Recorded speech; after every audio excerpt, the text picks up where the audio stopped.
But the head of the Pakistani Army's media wing, the DG ISPI, has said that the Masood Azhar-led terror outfit Jaish-e-Mohammed does not even exist in Pakistan.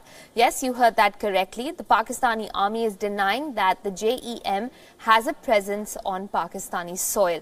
Now, the Jaish-e-Mohammed is the terror outfit that claimed responsibility for the Pulwama attack in Jammu and Kashmir just last month. The DG ISPI, Major General Asif Ghafoor, said, and I quote, "The claim has not been made from within Pakistan because Jaish-e-Mohammed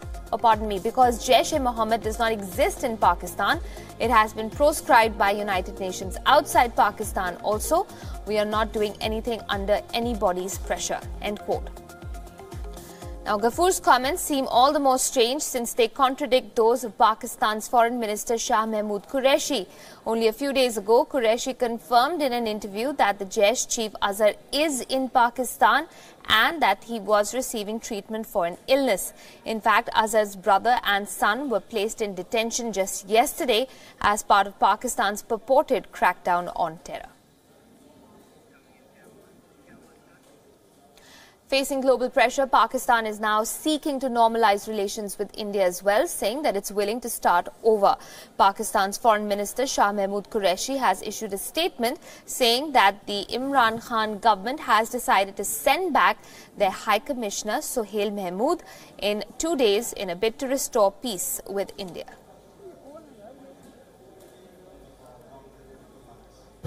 हमने फैसला किया है कि जो हमारे high commissioner हैं सोहेल महमूद साहब जो यहाँ आए हुए थे कंसल्टेशंस के लिए, हम उनको वापस दिल्ली लौटा दें और इंशाअल्लाह वो 2 रोज़ में दिल्ली वापस जाने का इरादा रखते हैं और ये कम्युनिकेट कर दिया गया है उनके फॉरेन ऑफिस को.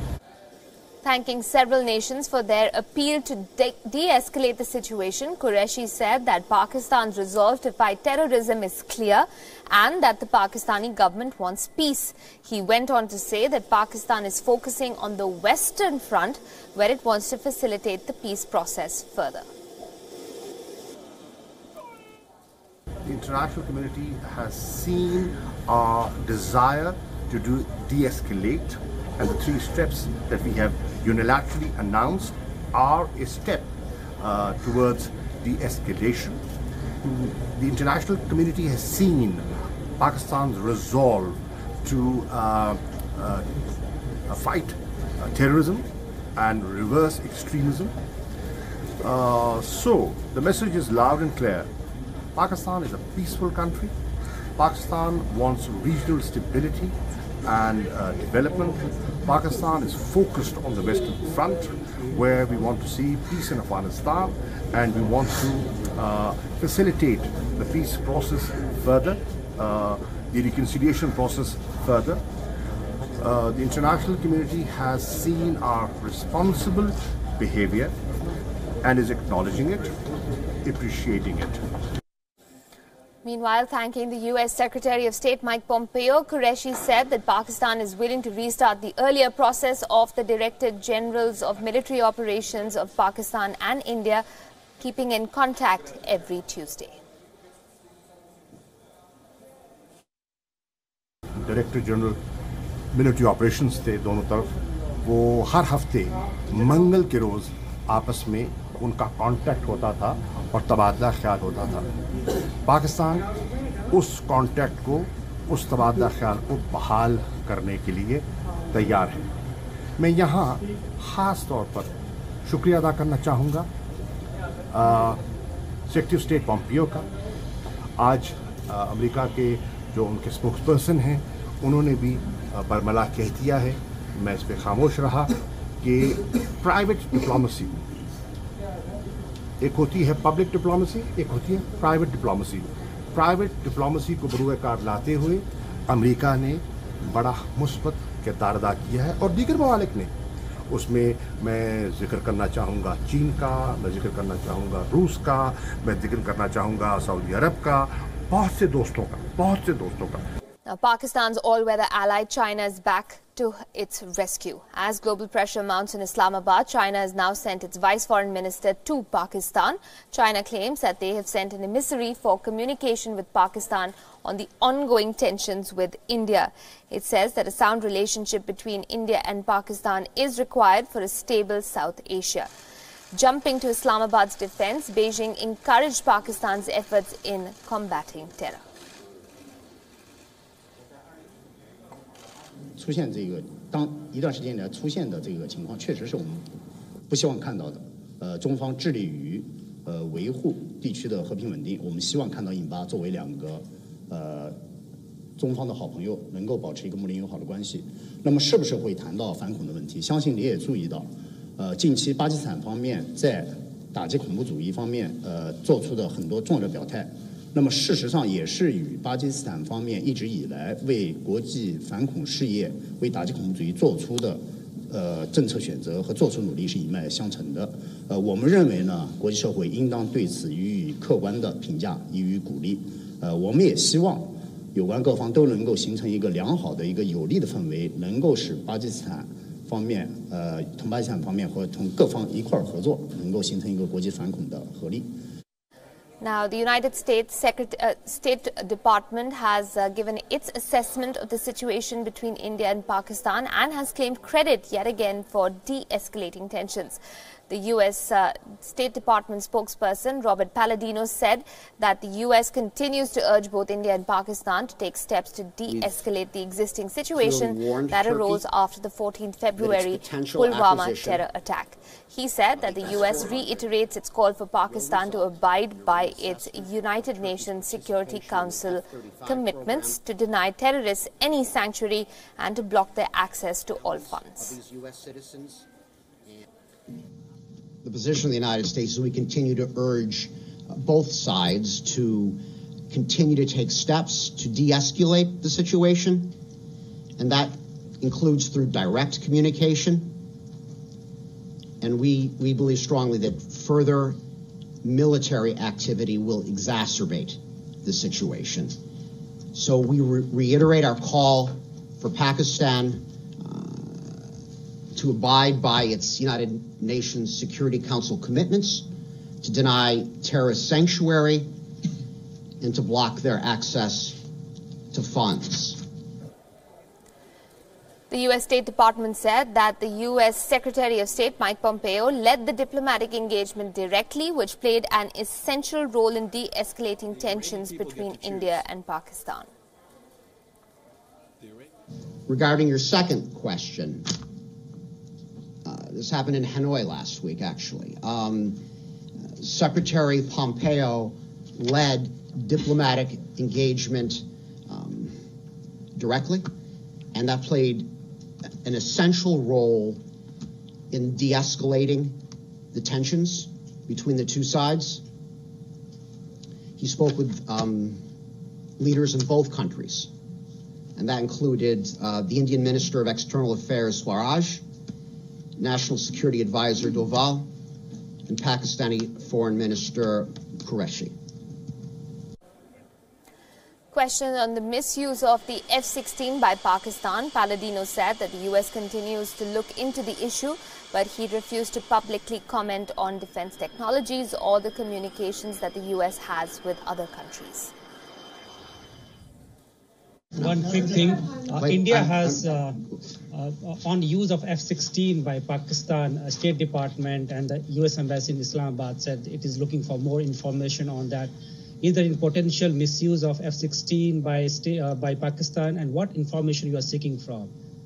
So we're taking a look, and we're going to continue to.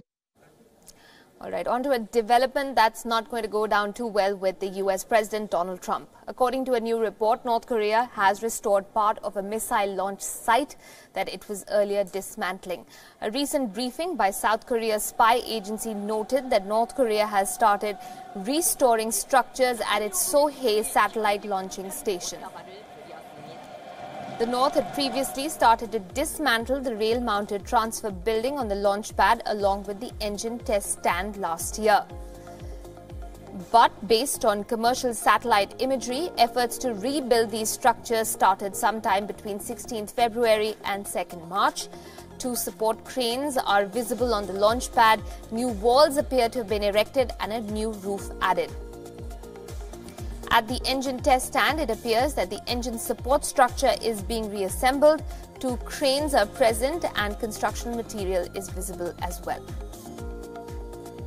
The news comes a day after days after a second summit on denuclearization was held between Trump and North Korean leader Kim Jong-un, this one in Hanoi. Differences had arisen between the 2 leaders on how far North Korea was willing to limit its nuclear program and the degree of the US's willingness to ease sanctions. Now, Trump had said that the North Korean leader had promised that a major missile engine testing site would be destroyed very soon. Trump did not identify the site, but according to government sources, he was referring to the very same site that Kim Jong-un appears to be rebuilding.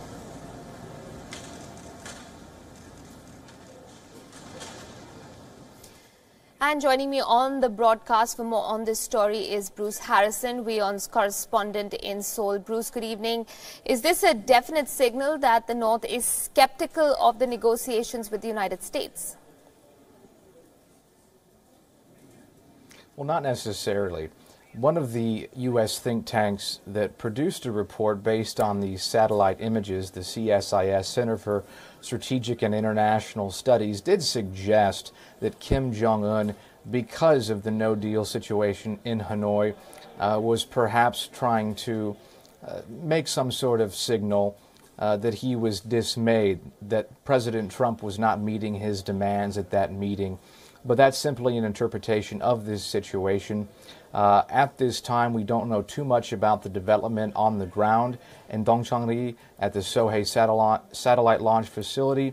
We do know that in 2012 and 2016, this was a facility used to test satellites, launch satellites, and we also know that North Korea used this facility to test missile engines, engines that were used for its ballistic missiles. So 2 different purposes. I think the more concerning would be the ballistic missile testing, but at this time it is still quite unclear what exact developments taking place and if North Korea is returning to a situation where it may begin testing again. It's unclear at this time. All right. And how is South Korea responding to these reports, Bruce? That's a great question. So far, we haven't heard an official response from the South Korean government. I think they're still trying to maybe gather a bit more intelligence or see how they want to approach this development. After what happened in Hanoi, the no deal between President Trump and leader Kim Jong-un, Seoul was quite disappointed, though they do believe there is still room for negotiations between the U.S. and North Korea. If we go back to 2018 and look at all the developments throughout the year, the peace talks last year, Seoul maintained a consistent optimism even when there was hiccups in the process. It was very important to continue encouraging the U.S. and North Korea to continue dialogue. And because we don't know too much based on this satellite imagery, what's happening at Dongchangli, I don't think Seoul is going to come out and condemn North Korea by any means. If anything, there will be suggestions that perhaps this is basic maintenance. I don't know. That's speculation. I think Seoul will continue regardless to encourage President Trump and Kim Jong-un to continue their talks because both those leaders have said they want to, with ultimately the goal to be denuclearization and long-term peace in the peninsula. But what's happening now, Hanoi and then this satellite imagery, suggests that we're still quite a ways away from that goal. Absolutely. And the site itself, Bruce, if I can press you a little bit more about the Sohae site. I have read reports that suggest that it wasn't used for testing of ballistic missiles in the past. Is that sort of a loophole, perhaps, that North Korea is trying to explore? And how exactly will the United States look at that suggestion? That certainly does complicate the issue because, as I did mention, they've tested rockets with the purported intent of putting a satellite into orbit, as well as testing ballistic missile engines. But I don't believe, and from what experts understand, there's never been a ballistic missile tested at this site. The ballistic missiles North Korea claims to have tested that can strike the continental United States were tested on mobile missile launchers at other places in North Korea, other locations, not this area near the border with China. So with that in mind, yeah, I think North Korea, I don't know if they're necessarily exploiting a loophole, but there is a bit more breathing room. It's not necessarily clear at this point that they're going to return to testing those kinds of ballistic missiles. I did mention earlier as well that they have tested missile engines there, and those engines were purportedly used in long-range ballistic missiles. So that is still a level of concern perhaps for Washington. Bruce Harrison, thank you very much for joining us from Seoul with that perspective. We will, of course, continue to track that story. It is one that is expected to develop in the days to come.